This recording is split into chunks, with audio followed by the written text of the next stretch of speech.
Cenis, essas manifestações são consideradas pelos organizadores como atos de manutenção. Manifestações frequentes são formas contundentes de pressão contra o governo ou podem dispersar as manifestações?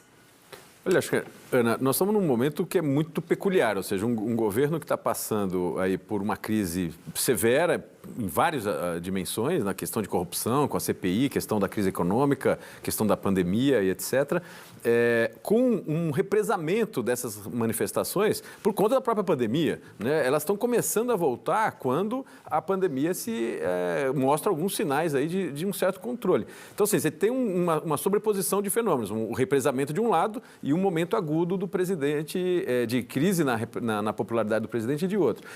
Eu acho que isso veio para ficar. Né? Nós estamos, esse momento também ele é bastante próximo do processo eleitoral, né? Porque apesar de ser daqui a um ano, todo o processo de escolha de candidatos, viabilidade de terceiras vias, etc., vão ser testadas. E as manifestações acho que vieram para ficar. Elas têm sim um componente de desgaste. Agora, é importante, talvez, duas características.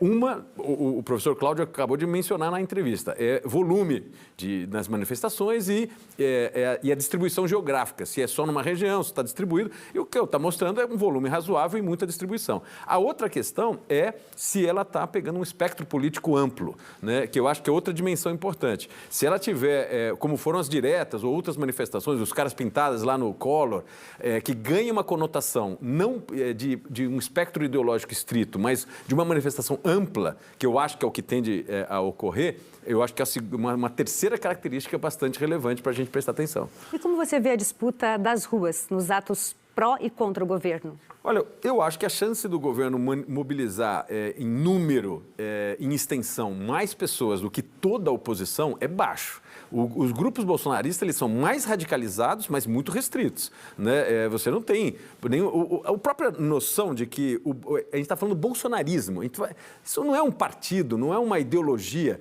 É um grupo que segue um cara, por isso que chama bolsonarismo, não é um social-democrata, um liberal, não tem um conjunto de ideias estruturadas e muito menos instituições partidárias, instituições sindicais, sociais. É um movimento, assim, é um acidente na história do Brasil e que, por falta absoluta de referência, o nome é o próprio líder, que por sua vez não tem partido, a não ser a sua própria família. Então, é uma situação bizarra que a gente vive, mas os países passam por esses traumas e o bolsonarismo, assim, esse movimento em torno de um sujeito ignorante, mal formado, etc., ele não tem como concorrer com o resto das estruturas da sociedade, né?